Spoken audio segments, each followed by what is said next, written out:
This is the X-Zone Broadcast Network, broadcasting worldwide on broadcast affiliates and satellite program providers, including CNN Broadcast Network, Sirius Satellite Network, Star Media, Good News Radio Network, Angel Broadcast Network, Wiki Broadcast Network, and WPBN TV. For more information on the X-Zone Broadcast Network, visit us at www.xzbn.net.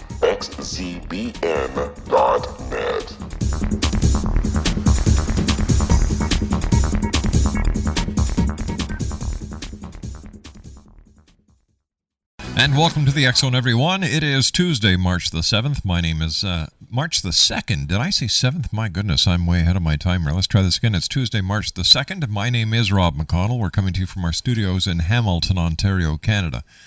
On the X-Zone Broadcast Network, the Talkstar Radio Network, and our fine and vast growing family of broadcast affiliates across Canada, the United States, Central America, the Caribbean, South America, the Pacific Rim, Asia, Africa, and Europe.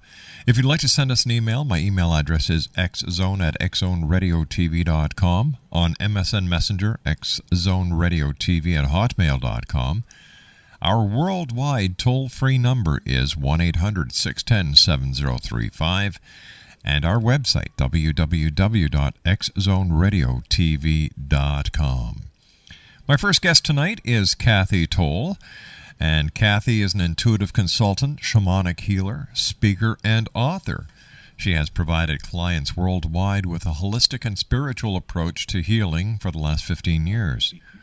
Throughout her broad business career in marketing and design, her intuitive and healing gifts were evident, but intensified significantly when she enrolled in interfaith seminary training in 2005. Cathy has worked with noted mystic and author Andrew Harvey, refining her abilities and applying them to world problems and institutions. Her work with the United Nations, the Center for Integrative Wellness, Deepak Chopra's Global Leadership Institute, and as the executive director of the Institute for Sacred Activism, have given her a valuable opportunity to bring perspective of healing and communication with the unseen into large institutions.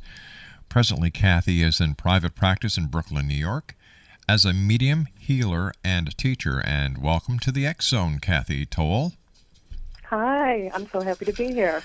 Well, we're happy that you're with us, Cathy. And I was wondering if you could tell us when you became aware of your gifts as a spirit communicator and intuitive, and how did you learn about your gift and how to further use them? Well, I first really became aware of my gifts when I was in college. Mm-hmm. I was taking a night course in parapsychology at Boston College, and I was reading Colin Wilson's Occult, which was a really interesting book, and my first experience was that I started to hear, I don't know if you would say voices, but I started to get really strong spirit communication, and I didn't quite know what was going on.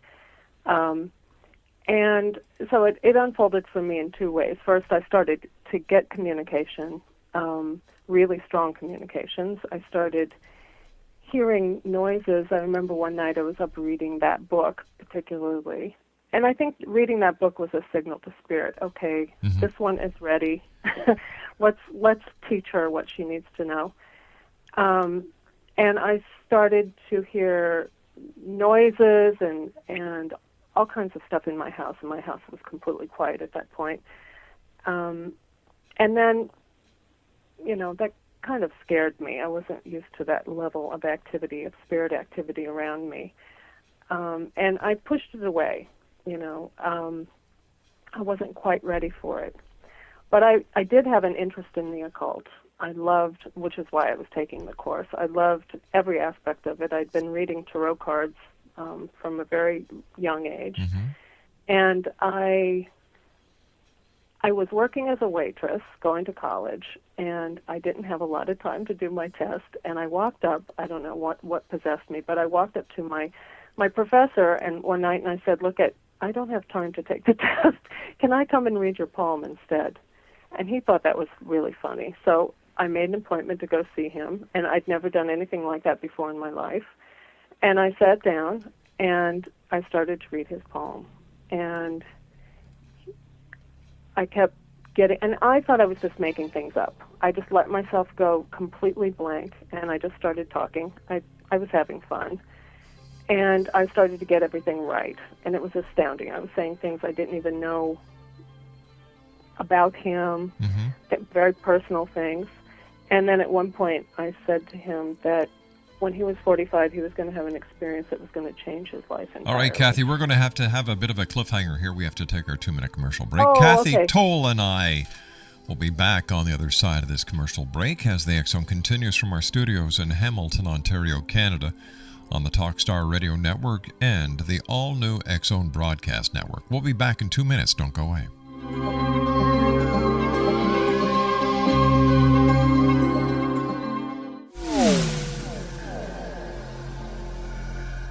This is Kevin Randall.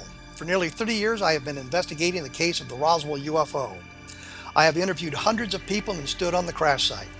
Now in Roswell in the 21st century, I have reviewed dozens of hours of audio and videotaped interviews, examined hundreds of files that relate to the crash, and have returned to Roswell in an attempt to put all that information into the proper perspective. For the first time in Roswell in the 21st century, I have made a dispassionate reevaluation of all that material and provide a new look at what happened. This is a book that clears away all the clutter that has hidden the truth for so long, strips away the various lies that surround the case, exposes the Air Force attempts at cover-up, and found a core of solid information that tells us all where the case stands today. Roswell in the 21st century will be available in just a few weeks. For more information, please visit my website at www.kevinrandall.blogspot.com.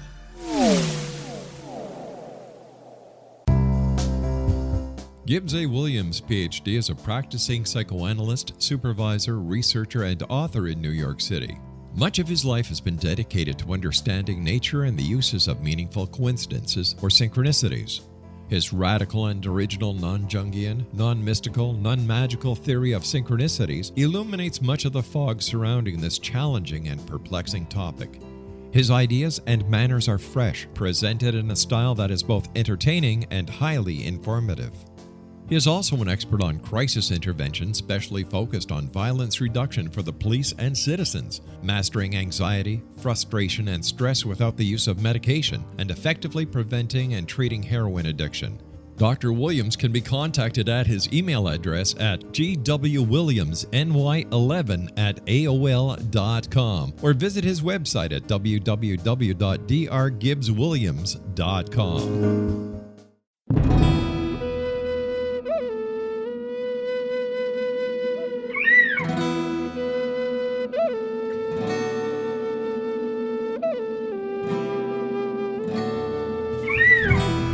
Shamanism is recognized as a method to access the quantum level. Mastery of shamanic skills puts spiritual information and healing power into your hands. Path Home Shamanic Art School, a bonded Colorado certified occupational school, has met rigorous state standards, ensuring its director and instructors have the qualifications to teach the shamanic arts. Path Home offers a certification program in blocks of study. Block 1, a 5-day intensive, will be held in the beautiful mountain town of Coaldale, Colorado, October 13th through 18th. Registration deadline is September 12th. Experience journey trance, power animals, helping spirits, sacred space, and life purpose. Come discover your power. Join me, Gwilda Wiyaka, in the magical world of shamanism. Call 303-775-3431 or visit findyourpathhome.com. With each new extreme weather event or terrorist act, it becomes increasingly obvious that we live in uncertain and challenging times. We all buy car insurance. Why not collapse and catastrophe insurance? Matthew Stein, an MIT-trained engineer and green builder, has written 2 outstanding books to help people prepare, plan for, and deal with everything from minor situations lasting a few days to full-on collapse. Matt's first book, When Technology Fails, is a manual for self-reliance, sustainable living, and surviving the long emergency. This massive book covers the gamut from first aid and emergency preparedness to alternative healing, renewable energy, primitive living skills, and 18th century technologies that could be critical to your comfort and survival in a long-lasting crisis. Matt's second book, When Disaster Strikes, is a comprehensive emergency preparedness handbook and survival guide. When Disaster Strikes is an essential item for every family's go bag. Both books are available at all usual sources. There's a wealth of totally free information posted at whentechfails.com, and author-signed copies may be purchased at mattstein.com. That's www.whentechfails.com and www.mattstein.com. Cathy Towle is my special guest of this hour, Exonation. Her website is www.cathytowle.com, and that's CathyTowle.com. All right, Cathy, you told your professor that something was going to happen in his life at the age of 45. What happened next? Well, he was astounded. He dropped my hands. He looked at me and said, two of the top psychics in the world told me the same thing. He said, you get an A. And, to me, looking back on that experience, Hello? It was significant for me, but I also pushed it away. It's funny opening up to these gifts, because we're so trained not to think of these things as real. And I just thought, well, isn't that a big funny thing? Look at that, I did that, and isn't that amazing? And I put it away. And I continued, though, to be very interested in spirituality and studied many things. Hinduism, I studied Buddhism, I continued with esoteric studies, I became a Reiki master, I studied with a lot of psychics that I knew who trained me. And then when I was in the seminary, I lived in a haunted house. And the haunted house wanted to communicate with me, and I couldn't walk away from it at that point. Every time I would walk down my stairs, the lights would turn on, the TV would turn on, and I had to confront the things that I was the most scared of to open to my gift. And now those things don't even bother me at all, because I realize that it is not something to be scared of at all. It's just the unseen world communicating with me, and the energies of the unseen world, they can't show up like we do in the physical world. And so they use electricity, they harmonize with you, and you kind of hear their voices inside yourself. You see it in coincidences and synchronicity. And my gift is tuning into spirit and actually getting communications from spirit for people. And those gifts, I opened up to them. I finally reluctantly opened up to them. And ever since then, I've been able to communicate directly to the deceased and to other beings that want to be known. Tell me, Cathy, what was your very first experience like hearing from spirit? At first it was confusing, because I wasn't sure. The information comes very much visually for me. I see it inside myself. I don't see spirit physically, although I have occasionally, but I don't like it, so it cooperates with me. And but I do see visual pictures inside, and I get complete stories a lot of times. So I have to slow it down and I have to put it into a context where I can communicate it to other people. So it took me, my first experience was just, it was awkward. I didn't feel very comfortable, but I continued to do it because people kept coming to me and asking me to help them with this. I started talking about it, and people just opened up to wanting me to help them communicate to their loved ones. So it was, I still have a skeptical mind, which I'm glad I have a skeptical mind, because it keeps me grounded, and it keeps me awake. Spirit will communicate a lot of different things, and I have to use my rational mind to decipher, Spirit's messages. The timing isn't really good all the time.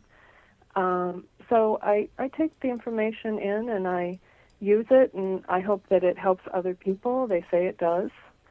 But a lot of it is about also teaching other people to trust their gut, to trust their own intuition. Mm-hmm. And that's another gift that I have, teaching people one-on-one how to really become channels and trust their information. Tell me, Cathy, why are you such a good antenna?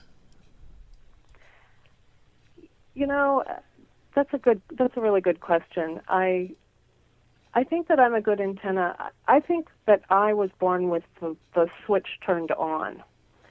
I actually used to see spirit when I was a little girl. Mm-hmm. Growing up in Nebraska. We lived near a cemetery.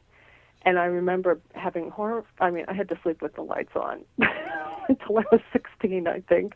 You know, I was terrified of it. But I think I was born with the light switch on. I think everybody has this ability, and some people have to work harder than others to turn it on. But I think I was born with it in this way so that I could tell other people about turning their own switches on, mm-hmm. and opening up to this unseen world that has the non-ordinary reality that's around us is just as real as the physical world that we can touch and feel and see with our eyes. So, you know, I don't really know why I'm a good antenna, but I know that I am. How do you find spirit? Do they find you? Does spirit know when someone has the ability to communicate with them? Yes, I believe so. You know, I'm not bombarded with it.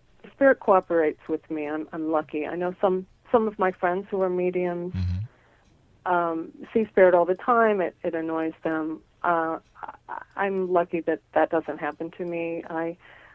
I can just tune in. It comes to me when I am healing someone, when I am working one-on-one, when I'm writing. I think I became primed for it in my work for a long time I worked as a graphic designer and marketing consultant, and constantly being with my creativity opened up the channels, I think, and refined them.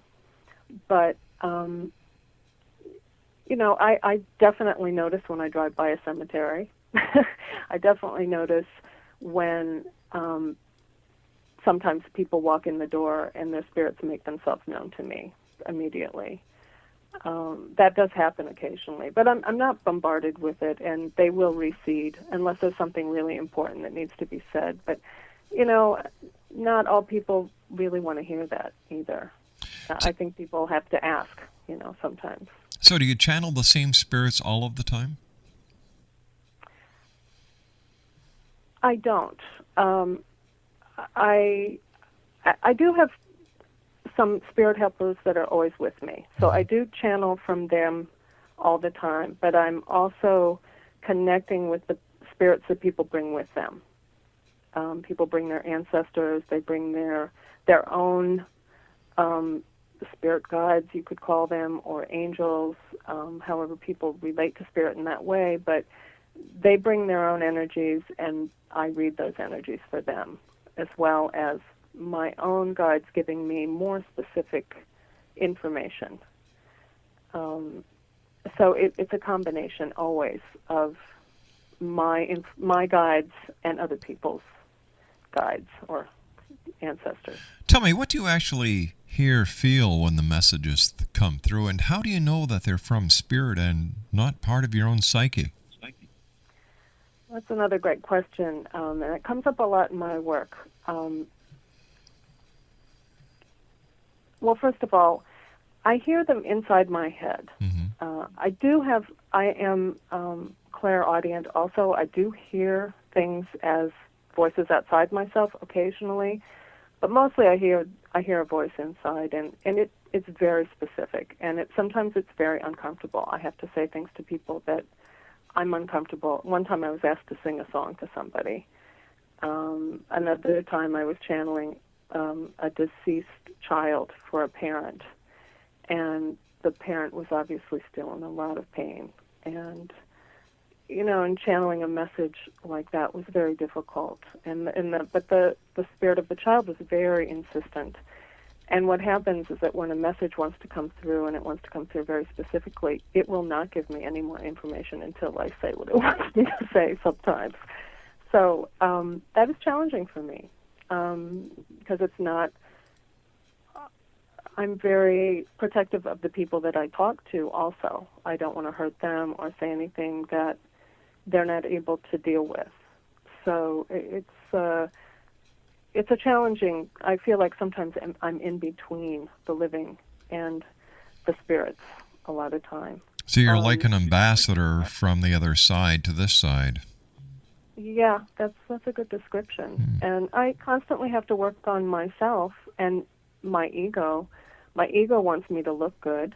My ego wants me to not sing the song because maybe I won't sing it right, or I feel foolish, or saying hokey things I'm asked to say sometimes that I feel are hokey. You know, like I have to constantly look at my own judgments and look at my own shadow self and meditate. I have to do the work. If I'm not doing the work, then I'm not really getting a clear message.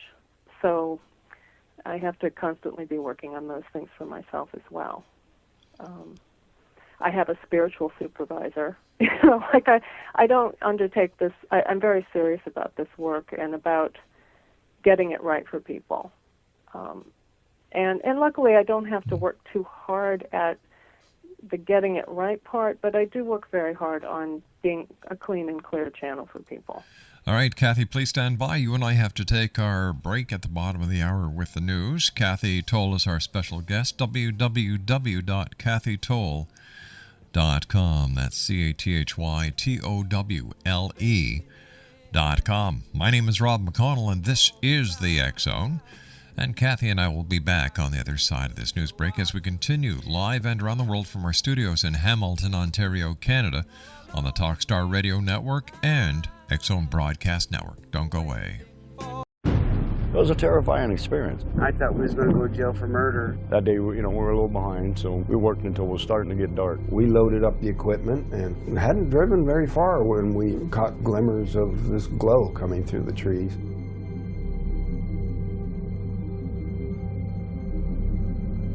I urged Mike to hurry up and get up there. Travis had the door open before we even stopped. As he got closer, I heard the sound. One of the guys said, "You feel that?" I really panicked then. I told him, "Get the hell out of here."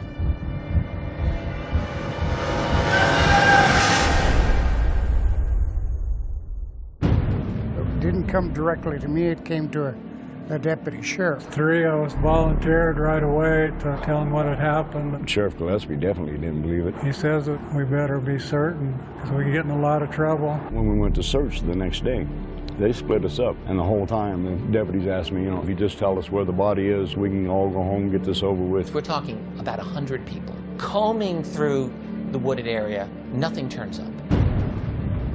All week long, I've been hearing they're going to set it up to make you guys look guilty. We're a rough-looking bunch then. Some of us have been in trouble with the law before. And y'all ain't never going to come out of that jailhouse. We couldn't get out. I tried to sneak out the back door the day of the polygraph test. I was scared to death. On top of that, you have media. I literally would be on 2 telephones at the same time. We've even got some coops in here now that's coming in and out to see the freak show, as they call it. Everyone descends. I just wasn't going to stand there and listen to it anymore. Granny says, "This is Travis. I'm back. I need help." When I did hear that he had been returned, it was almost as unbelievable as the original thing. I just looked at my mom and says, "I told you we didn't kill him." Travis Walton reappeared after several days with a bizarre story about a ride in an unidentified flying object. People were desperate to explain it away. Why are you sticking up with Travis for all this time? You know this really didn't happen. What happened to Travis after we took off in that truck, I can't tell you. I hated Travis for a long time after this. My whole world just tore up. But I believe every word Travis said about it. He's never lied to me about nothing.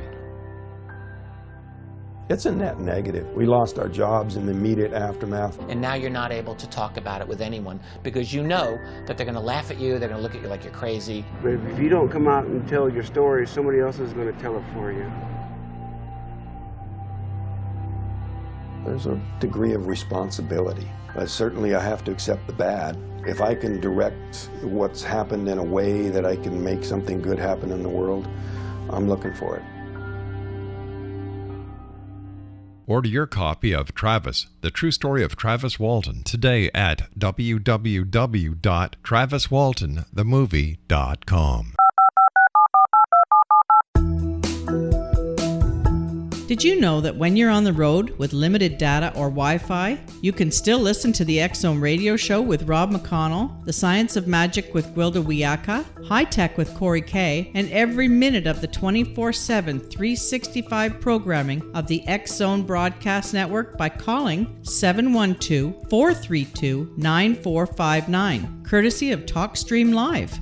No smartphone, app, or internet needed. It saves your data plan, and it's free if you have unlimited minutes. Call 712-432-9459 to listen on any phone, anytime, anywhere. Remember, 712-432-9459 for the best of paranormal, new age, thought-provoking, sci-fi radio programming 24/7, 365.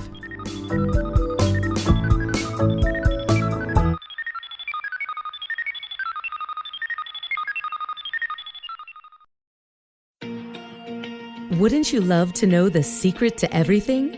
Well then, meet Dr. Kimberly McGeorge and her cutting-edge breakthrough knowledge that combines science with possibility. Dr. Kimberly brings real-life answers and healing to those open to alternative solutions. She teaches solution-based programs and classes that will change all areas of your life forever. Specializing in conscious creation, intuitive readings, and energy medicine, you can rapidly shift health, relationships, business, and money and abundance challenges quickly. Receive her best-selling book, Secret to Everything, at no cost by going to secrettoeverything.com/X-Zone. That's right, transformation can start now. Just go to secrettoeverything.com/X-Zone and receive Dr. Kimberly's book for free.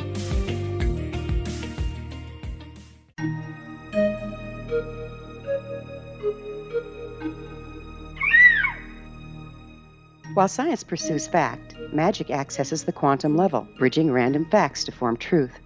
As long as science and magic remain separate and polarized, the truth cannot be known. I'm Gwilda Wiyaka. Join me on the Science of Magic radio program, dedicated to unification and evolution of consciousness. During each episode, I'll be speaking with experienced and respected scientists and mystics. From astrologers to astronomers, from medical doctors to shaman, the scientific method to dowsing and intuition, we'll weave together information from seemingly divergent practices to promote unity and enlightenment. Join me, Gwilda Wiyaka, and the Science of Magic right here on the Mutual Broadcast Network. For more information, visit www.thescienceofmagic.net.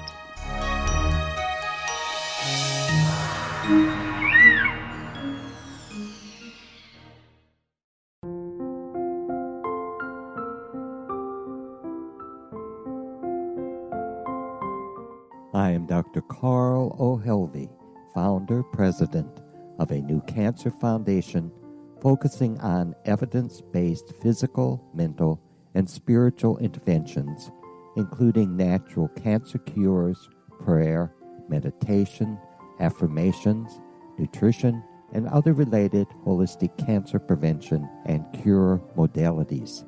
These are used in cancer education, research, and financing care. I ask for your help to continue this important work by donating at www.holisticcancerfoundation.com.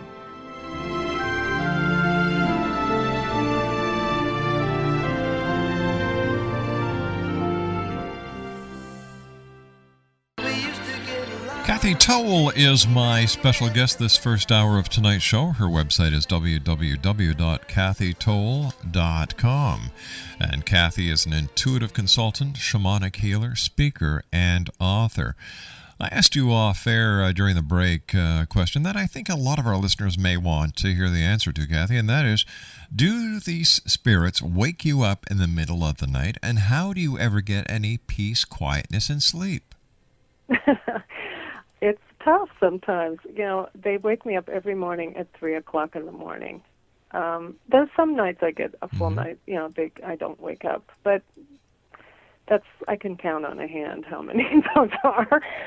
I think they want me to know that they're there, and so they do consistently wake me up. And sometimes they want me to write something down, and other times I go back to sleep. I just tell them to go away, and they leave me alone. It's a give and take situation. But, in the middle of the night, I think the veils are thinner between the worlds, so it's easier to convey the information to me. And I've just gotten used to it. I have my computer right next to my bed, and I just take notes when I need to. Do they also communicate with you in your dreams? I'm not like the Miss Dubois on TV. No, they do not. Occasionally, I'll have a significant dream, but usually not. It's usually more through the mediumship that they come through. Over the years, Cathy, of being a medium and communicating with those on the other side, is there any one incident that stands out in your mind that you can relate to us?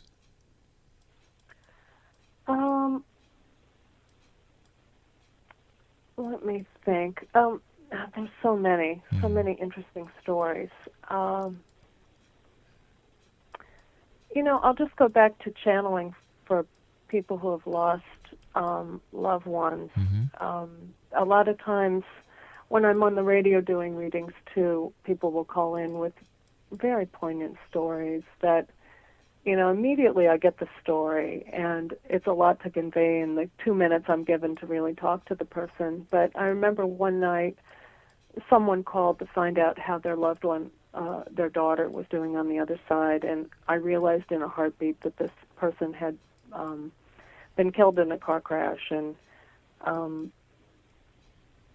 had been drinking, and there was a whole story behind it, and I immediately had to take that into my system and look at the whole picture and then feed back how this person was doing on the other side to this lovely mother who was just obviously so heartbroken about her daughter, and and how to convey all that in 2 minutes and just say, to her how deeply her daughter missed her and wanted to communicate with her. And, a lot of the stories that I tune into when people ask for messages are like that. Like, the spirits are so connected to us in our everyday lives, and they don't have the means to communicate. And they want so badly to comfort us and to let us know that we are okay, that they are okay, and that we need to realize that life goes on, and that the living or the dead are living with us, that these beings are here with us the rest of our lives. We're connected to them, and until we die, we lose that connection with them, but then we continue a connection with the loved people that we leave behind. So it's a continuum that I'm reminded of in every reading. It's amazing. So why don't these spirits go to the other side and continue their spiritual journey? Why do they linger behind? Well, I don't experience them as lingering behind. Although some do. Some stay because they think they need to comfort the living. Mm-hmm. Some have a purpose to guide us in our everyday lives. I think they do move on, and they have an easier time traveling between. I mean, I don't think there's some finite point where they go to the light and there's no communication between the light and us. I think there's a lot of gray area there. And some spirits want to be of use to us. They want us to know about them. Mm-hmm.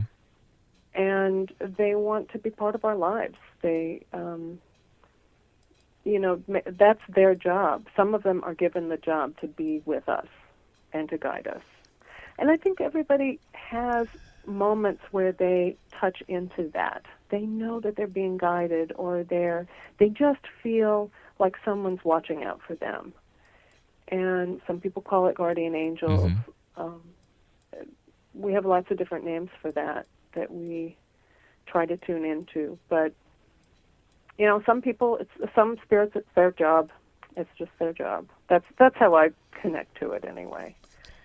How do we explain the difference between what established theology tells us about spirits and what mediums tell us about spirits? How do we explain the difference? Religion, I think religion tries to give a framework for people to be connected to God,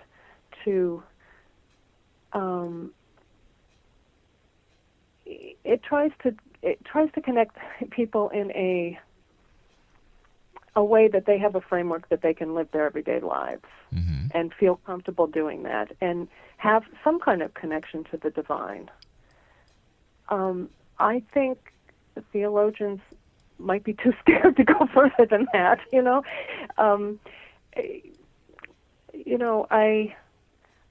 I give a lot of credit, and I'm very respectful of theology. I think that theology has been very helpful up to a certain point for us, and I think as we open more spiritually to some of these subjects, even in Christian theology, Christian mysticism, the mystics talk about experiences that are very similar to mediumship. When you read of Saint John the Divine and Saint Teresa of Lisieux, and you start to read their stories, and you realize that they're talking about the same thing that mediums experience. So religion takes us and holds us in a certain way and makes us feel safe and comfortable, and I think that's its function. It gives us a framework.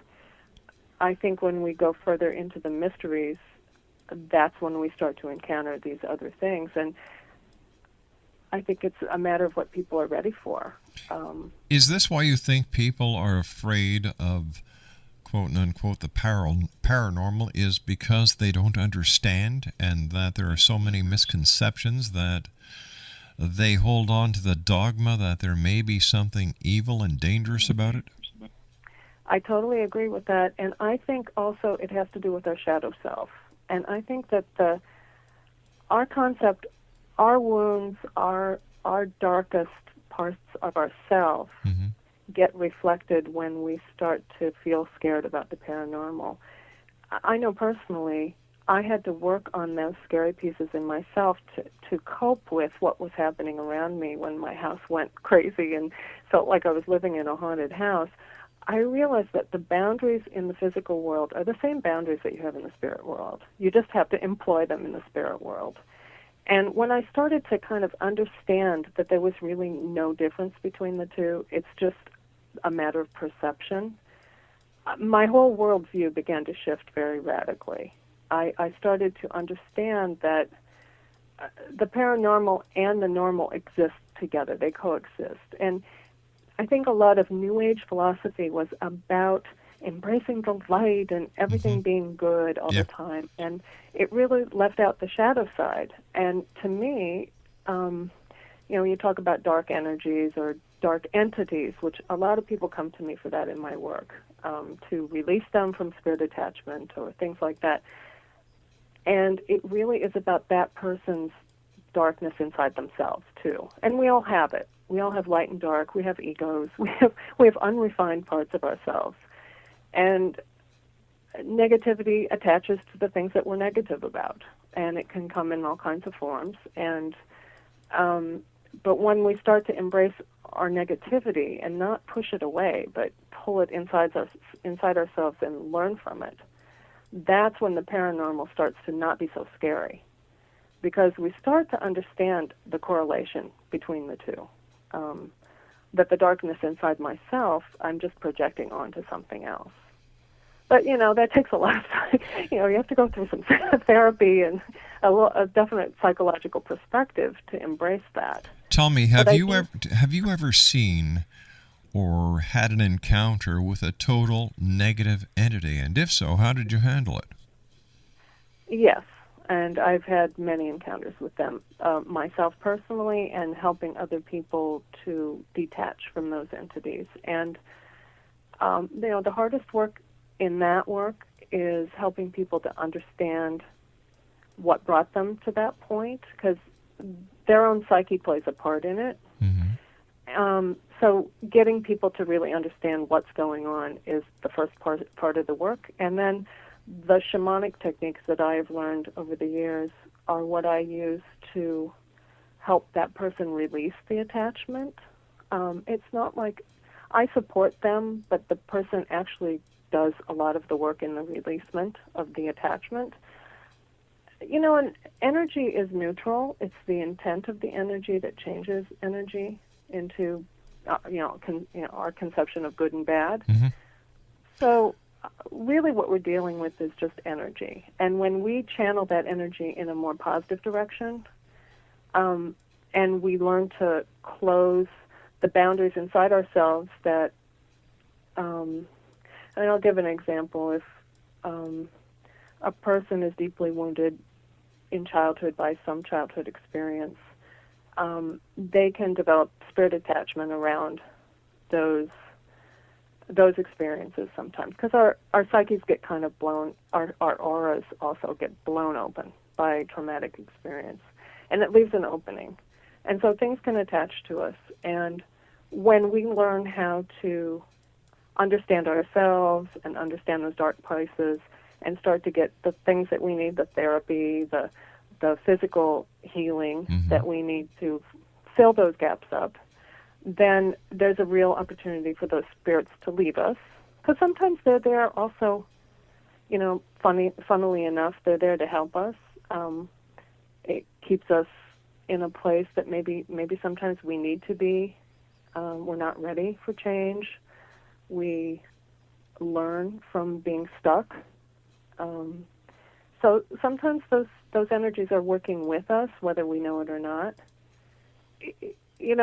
I know I'm saying some things that are kind of radical, but... Not on this show, you're not. Yeah, that's probably true. But that's really how I view it. I think that we're in cahoots with spirit all the time, and we don't really know it. And when we get more conscious of it and the way that we interact with spirit, and it just takes a little education to do that. And there's a lot of great people who've written about this stuff. And as we educate ourselves about spirit, we just start to see how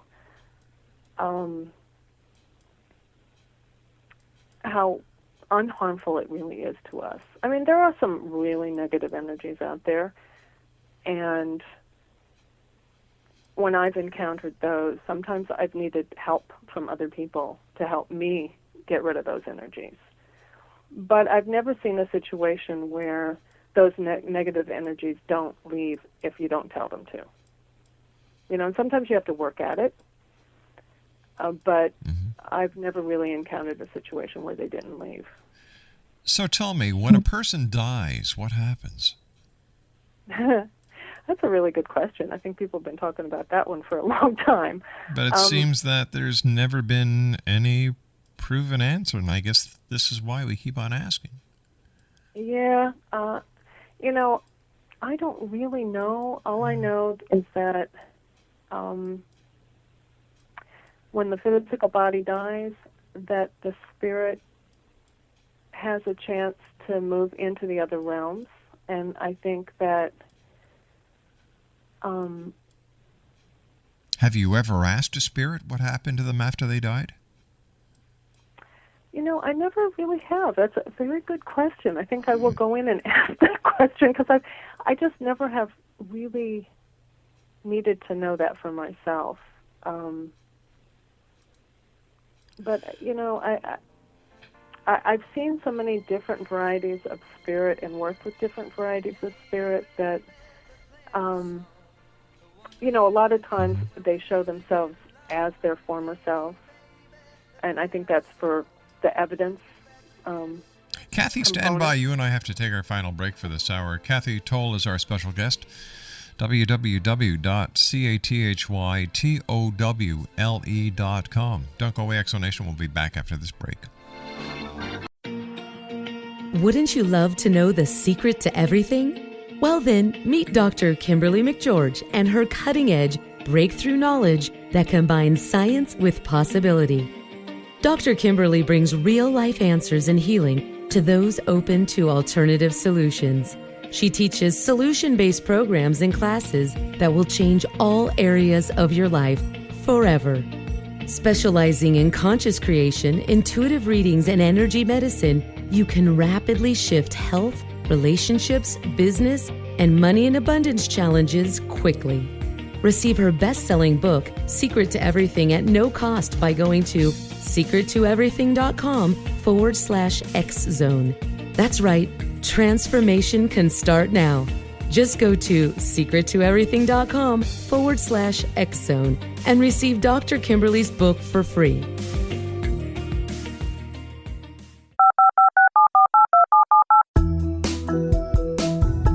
Did you know that when you're on the road with limited data or Wi-Fi, you can still listen to the X-Zone radio show with Rob McConnell, The Science of Magic with Gwilda Wiyaka, High Tech with Corey Kay, and every minute of the 24/7, 365 programming of the X-Zone Broadcast Network by calling 712-432-9459, courtesy of TalkStream Live.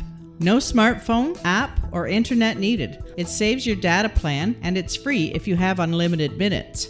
Call 712-432-9459 to listen on any phone, anytime, anywhere. Remember, 712-432-9459 for the best of paranormal, new age, thought-provoking, sci-fi radio programming 24/7, 365.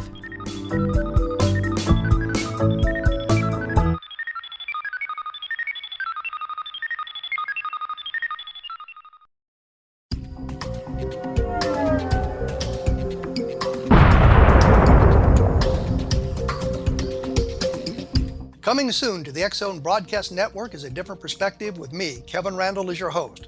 We'll be taking a close look at what is happening in the world of UFOs today with side trips into the paranormal. Guests will range from those who are household names to those who have a different perspective on a variety of topics.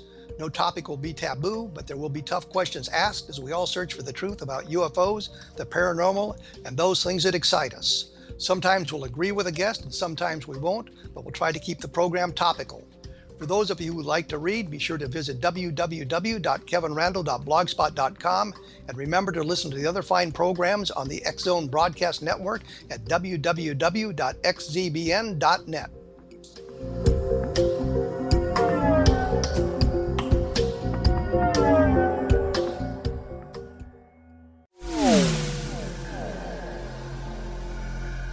This is Kevin Randall. For nearly 30 years, I have been investigating the case of the Roswell UFO. I have interviewed hundreds of people and stood on the crash site. Now in Roswell in the 21st century, I have reviewed dozens of hours of audio and videotaped interviews, examined hundreds of files that relate to the crash, and have returned to Roswell in an attempt to put all that information into the proper perspective. For the first time in Roswell in the 21st century, I have made a dispassionate reevaluation of all that material and provide a new look at what happened.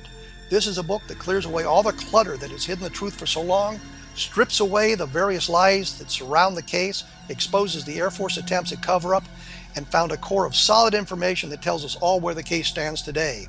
Roswell in the 21st century will be available in just a few weeks. For more information, please visit my website at www.kevinrandall.blogspot.com. What Happened in Benghazi is revealed by Nicholas Genix, author of Obama, Islam, and Benghazi. He informs the American people that President Obama deceived them by advocating a strong foreign policy prior to the 2012 presidential election, and Hillary Clinton supported this deception. As the title infers, there is a connection between Obama, Islam, and Benghazi.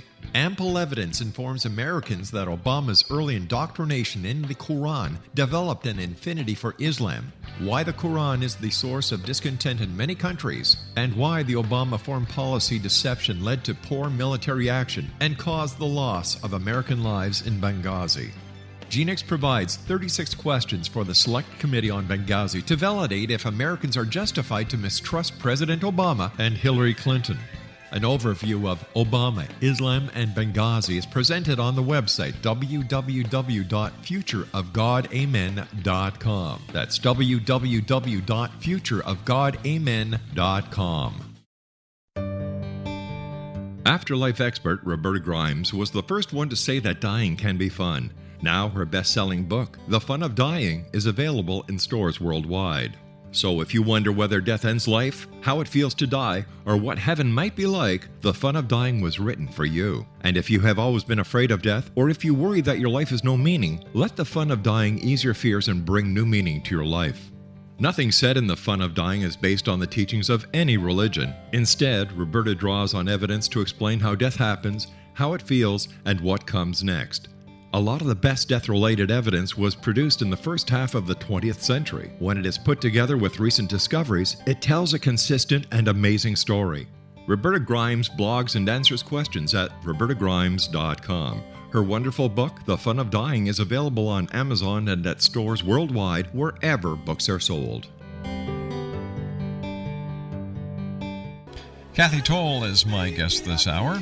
Her website is www.cathytowle.com. That's CathyTowle.com. First of all, Cathy, I want to thank you so much for joining us tonight here on the X Zone. A lot of people are talking about December 21st, 2012. And what is your opinion of what is going to happen on that day? Well, boy, there's so much controversy and a lot of different thoughts on that. Mm-hmm. And I personally think, I'm not so sure the date is right. Yeah. I actually am very interested in the work of Johann Kalaman. I think that's how you say his name. He is a Mayan scholar who actually came up with another date, which is I think it's in November. Well, of course, I don't even have that offhand, but I think it's November 11, 2011. But and he correlates the Mayan calendar a little bit differently. I think it's pretty interesting. I think this is what I think is happening. I think that we are changing as a species. Mm-hmm. I think that the end of the Mayan calendar doesn't mean we're all going to go like flaming into the sky and ascend like new beings.